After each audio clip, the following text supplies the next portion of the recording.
Hello everyone, my name is Iba from nullbeans.com, and in this video we will discuss a few reasons why you would get property not found exception from Hibernate.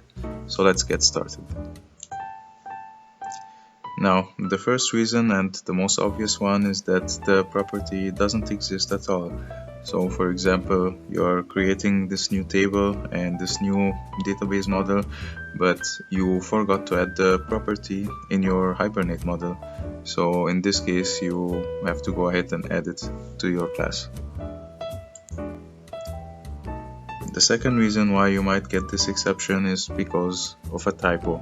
So for example, you have the variable in your class, but maybe you are trying to find it inside the SQL query and you have a typo in the SQL query, or maybe a typo in the variable name itself inside the class, and unfortunately these typos are sometimes a little bit hard to spot, so take care and check the variable name letter by letter to make sure that it does exist with that name that you're trying to access it with.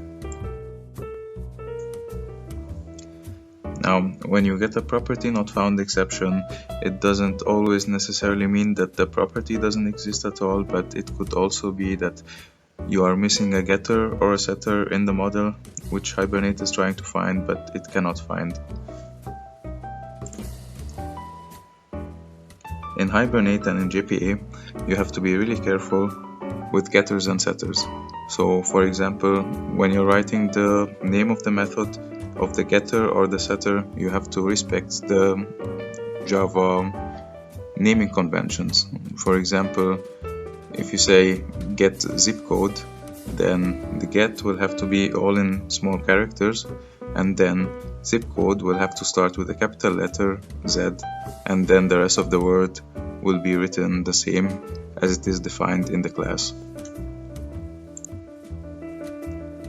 Another thing that you have to be careful of is the actual method signature.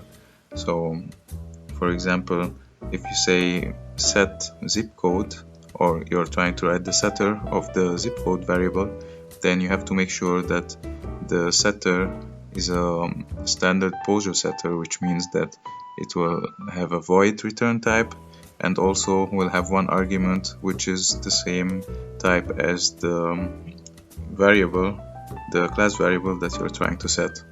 Otherwise, Hibernate will not be able to find your setter.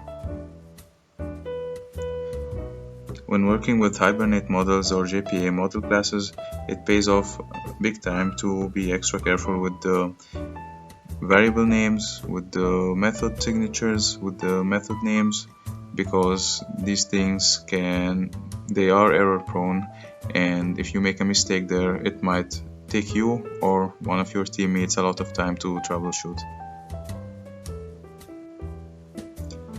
Finally, I would really recommend that you use your IDE to generate getters and setters for new JPA or Hibernate models, or even using a library such as Lombok.